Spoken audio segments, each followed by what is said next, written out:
Hello, my name is Mikhail Volkhov, and I'm presenting the work on randomization and simulation extraction in Groth zk-SNARK. This work is done jointly with Karim, Baghery, Markulf, Kohlweiss, and Janno, Siim. We know that many NIZKS are practical and are useful not only theoretically, but in applications that are used in everyday life. Even though they're often modeled in a very simplified manner, or models that are used are not rigorous enough. Just to give a few examples, there exists this work that is called zk, implementing private smart contracts. Although subjectively it seems to be a very good practical solution, the model that it takes is a symbolic Yaw, and it only requires zero knowledge from the NIZK, so it doesn't really use any other properties because they're modeled in a symbolic way. So it only proves simple correctness and data privacy. Even though it may not look like a problem, there is an evidence to the contrary. So in zero cache, which is in the original version proving three separate properties, security properties, and requires knowledge soundness and zk of the NIZK separately. We know that there is an attack that is appearing from the fact that this property is not holistic enough, so they're not capturing some behavior that we want to see. And in particular, this attack is called fairy gold attack, and it leads to adversary being able to create two different coins that are both validated by the blockchain but cannot be spent. So only one of them can be spent, not both. Even though there exists a separate UC proof of zk-cache, actually two versions by Kosberg and by Karim, Kohlweiss, and KS. And we personally think that universal composability is often a very nice goal that we want to achieve, especially when applications that are using NIZKS are mission critical. And in fact, NIZKS in UC have been proven, have been used numerous times. For instance, in HOC, which is the smart contract solution, Ouroboros Cryptography, a private cryptocurrency blockchain protocol, and Kachina, an abstraction framework for private smart contracts. So these are using NIZKS in this other way as crypto primitives or as functionalities. But one thing that is common for any way to use NIZK in UC proof is that we want it to be black box simulation extractable. So this is a property that the NIZK itself should possess. And the property that is actually used in most of these works is black box strong simulation extractable. So simulation extraction relates to this particular hierarchy that we will discuss now. So we start from soundness, which is the most basic security property of a NIZK, which means that the adversary cannot create a proof which verifies, but which is verified for the instance that is not in the language. The knowledge soundness then adds the clause that whenever proof verifies, we should be able to extract a witness, so we add this knowledge extraction. The white box strong SE, which is used in this, which is like an intermediate security property between knowledge soundness and black box strong SE, requires two things at the same time. So the presence of the simulator for the adversary and proof non-malleability. The first means that adversary still tries to forge the proof which verifies, but from which we cannot extract. At the same time, it should do it in the presence of the simulator. It cannot just use the query that it gets from the simulated oracle. And the proof non-malleability is what we usually think about in malleability. So we cannot randomize the proof. Black box strong simulation extractability is an improvement of white box strong SE, which adds black box extraction. By this we mean that the extractor is defined for all the adversaries, and yes, not based on the knowledge of exponent or any other knowledge assumptions. And then we get to security, and we can realize this FNIZK functionality using this black box strong SE NIZK. Formally, the white box strong simulation extractability, which we just mentioned, so the third in the middle notion, it looks very similar to the knowledge soundness property, except adversary is now given the simulator. And then in the condition on the right, the verification should hold, and the witness should not be correct, so the extractor should fail, and the phi and p, so the instance and the proof, should not be in the queue of messages generated by the simulation oracle. So if we reverse this final condition in a more human-readable way, we see that the NIZK is simulation extractable in a white box way. If whenever proof verifies, it means that we either extract a witness from it, or it means that this particular instance and the proof was queried from the simulation oracle. The black box variant of the same notion just introduces extractor as a routine which works for all the adversaries. So we switch the order of quantifiers. Now the extractor exists before the adversary is introduced. There exists a problem though with most of the popular NIZK constructions, in particular CRS-based SNARKs, in that they're inherently based on white box knowledge assumptions. It is a well-known separation by Janno and Beaches. And this means that the security property that we can achieve, so this knowledge soundness as SE, must be white box, so we cannot achieve a black box version. And so we cannot use these SNARKs, these popular SNARKs that are used in zk-SNARK, we cannot use them in UC directly. There are techniques which we can use to avoid this problem. So the first one is to take not some recent efficient SNARK, but something something older like Groth16, which is already black box strong SE. So it's non-succinct, because this separation only applies to succinct NIZKs. So we can use non-succinct NIZK, and this comes at the cost of worse performance, of course. Or we can take a SNARK and lift it to the black box SE. So this is can be done in several ways. There exists a framework called COCO by Cosby et al. That lifts a SNARK from knowledge soundness and from soundness to different variants of simulation extractable, black box simulation extractability. And there is separation. There is a transformation by Baghery which transforms from white box strong SE to black box strong SE. So essentially, in this hierarchy, we can lift from first three notions: soundness, knowledge soundness, and white box strong SE. We can lift to the fourth one, black box strong SE, and get UC security. That's very good. So we want to use modern efficient SNARKs as a rule. And so we have a few candidates that we can use in these transformations. Groth16 is commonly considered one of the most optimal zk-SNARKs. It only achieves knowledge soundness, as before it only was known to achieve knowledge soundness. Its efficiency is very close to optimal. It's in CRS model. There exists this second construction which we will often compare to, which is called Groth-17. So it's a white box strong SE construction. Its efficiency is not as optimal because it uses a different language, not the quadratic arithmetic program language, but a square arithmetic program language, which induces certain overhead on the circuit. It's also in a CRS model. And there also exists a different variants which try to overcome this limitation of transformations being efficient by using different models, so CRS plus or O in the first two cases, and there is a SNARK by Ligma which uses a different notion of strong tag any simulation extractability, which is somewhat related to what we say. It's also optimal. It also can be used in UC, but doesn't use random work. So the critical observation that we make in this paper is that there is no reason to separate, to view the two different axes of simulation extractability jointly. So these two axes is access of adversary to the simulator and non-malleability, so non-randomizability. This is the diagram that we saw before, and we will show what this means, what this idea translates to in terms of this diagram. So first of all, we just move this left part to the right so that it's more convenient for us to create a new section of this diagram. And we focus on this middle condition, that the presence of simulator and proof non-malleability, which gets us from knowledge soundness to white box strong SE.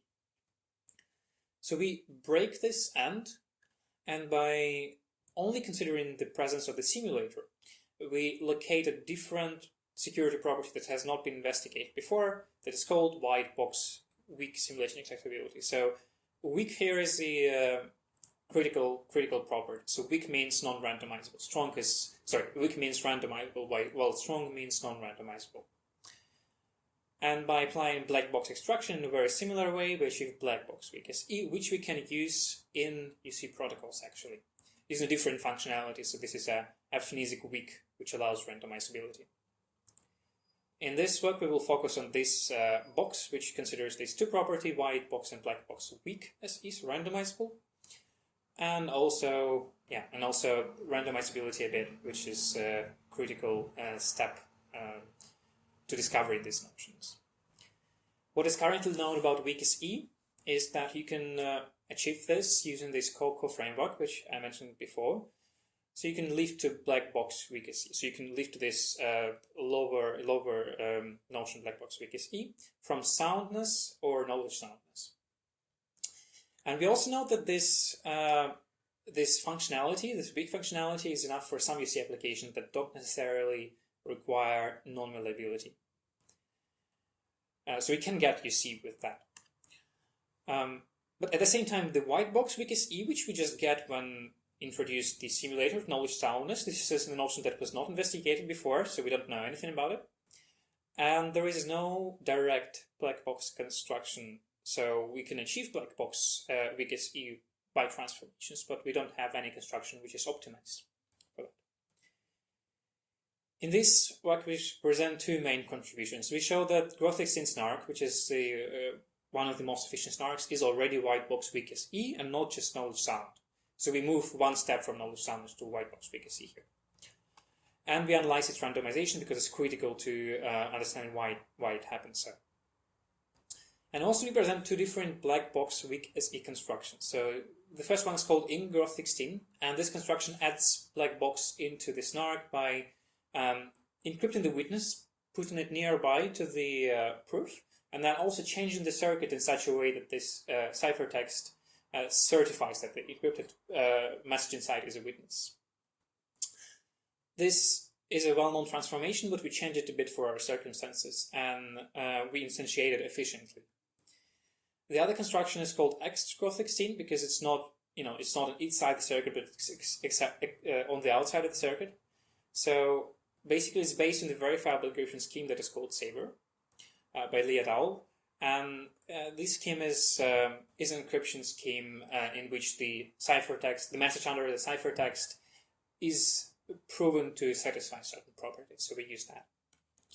As a result, we obtain more efficient ways to instantiate NIZKS in UC protocols. So we will first consider the white box notion. So this it's the small step in the diagram.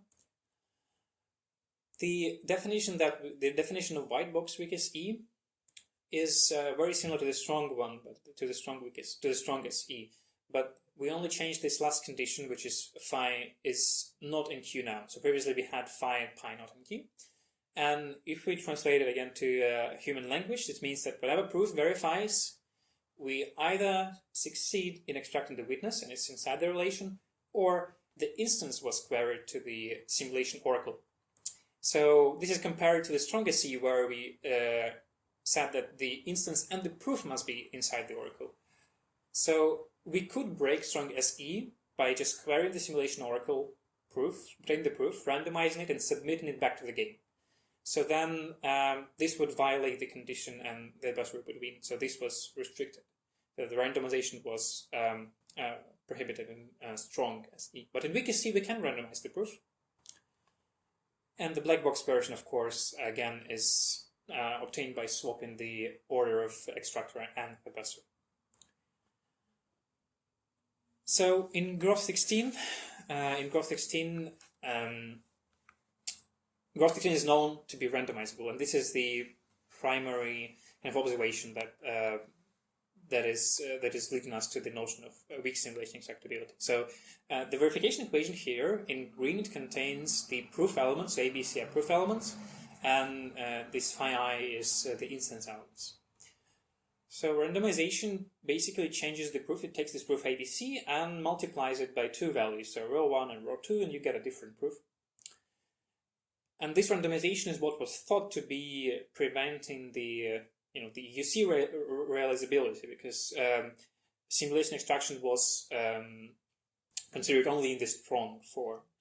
For instance, Groth malware achieves white box strong, so randomizable SE, by preventing this randomization of Groth16. So it introduces a second verification equation and also changes the common reference string in such a way so that the randomization is disabled.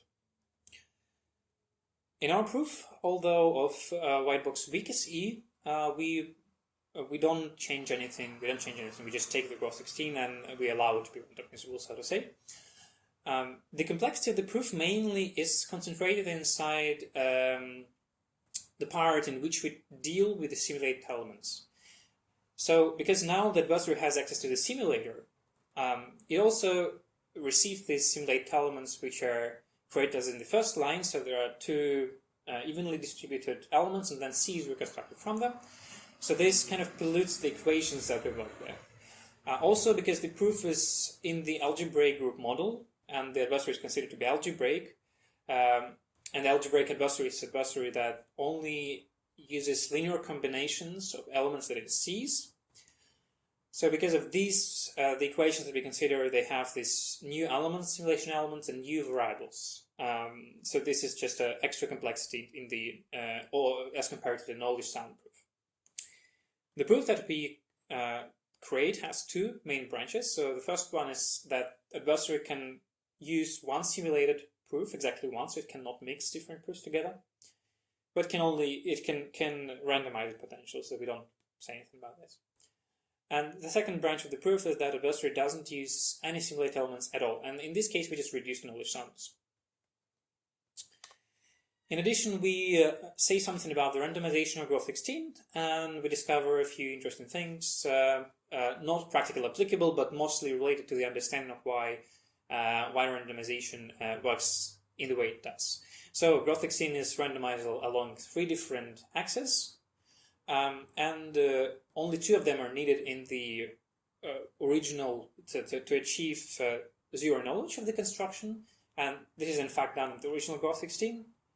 And the randomization, which we can apply to the proof, only changes these random values that are embedded inside the proof in a very predictable way, and you need both axes to achieve derivation privacy. So derivation privacy, the notion that if you randomize the proof, you get the proof which is indistinguishable from the freshly created one.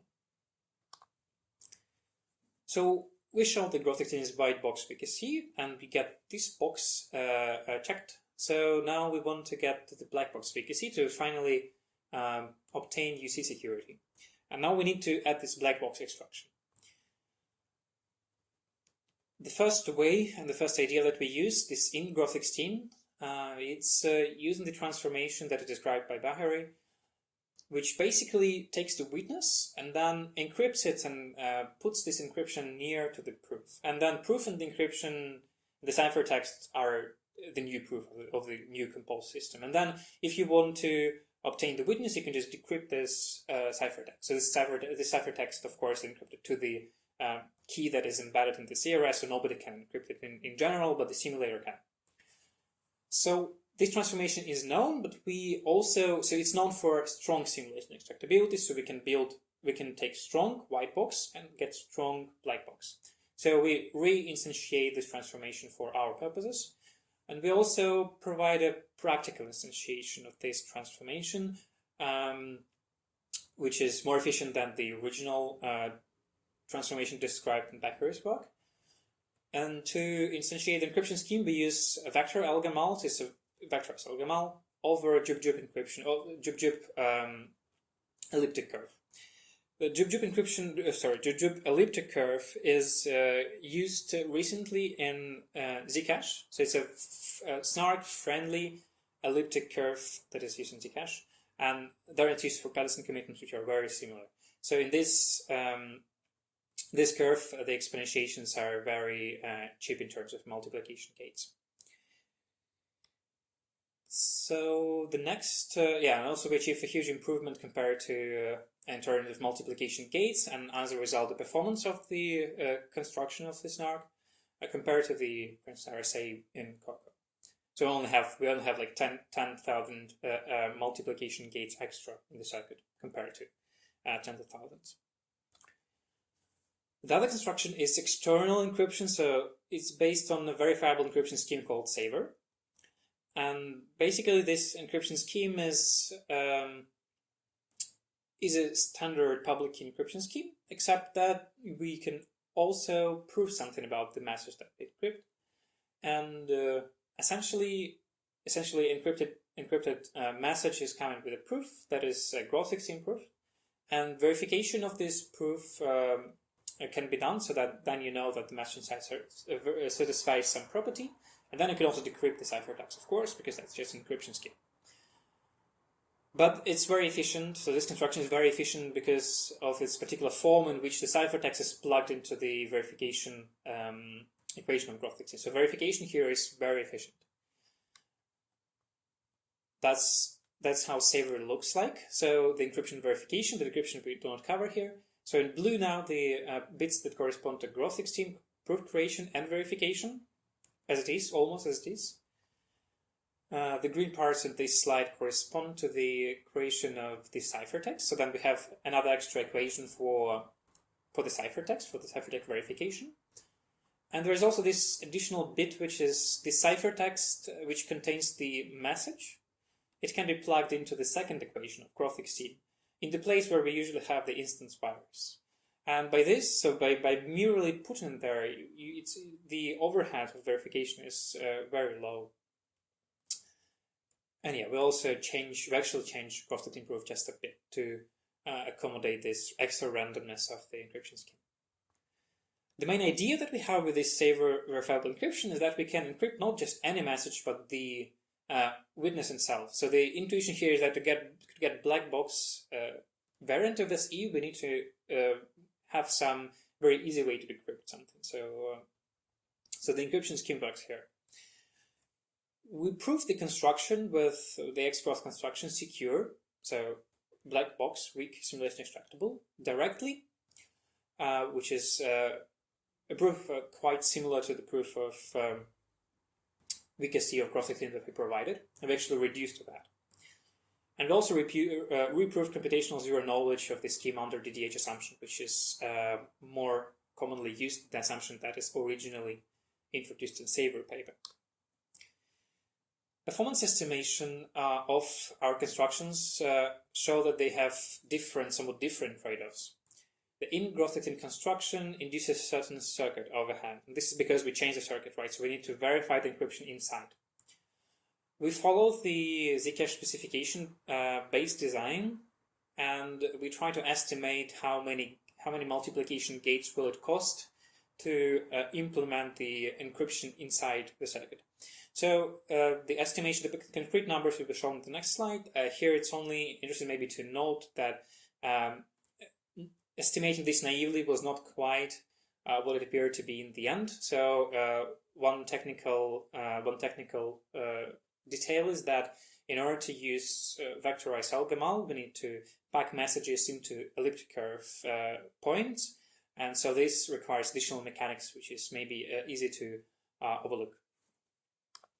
And Groth16 has almost no structural overhead because we don't change the circuit almost. But at the same time, it has less efficient packing of the ciphertext. So to extract from Saver ciphertext, we need to solve DLP because that's how the scheme is designed. And so we assume that we can solve 43 bits of 43-bit DLP, and this gives us a packing which is not optimal, so it's not very optimal. For each 381-bit BLS point, which contains a group of size 255 bits, we only have 43 bits of witness. So we have like 7 of 8 bits of the point is just 0. So we only pack 43 bits in each point. So the concrete numbers are the following ones. The in-Groth, the first construction with internal encryption, it has a pretty good proof size, so very efficient packing. So the overhead of this witness that we encrypt is almost as optimal as it can be. So we have one juke point, which is 255 bits per every 248 bits of the witness that we encrypt, so it's very optimal.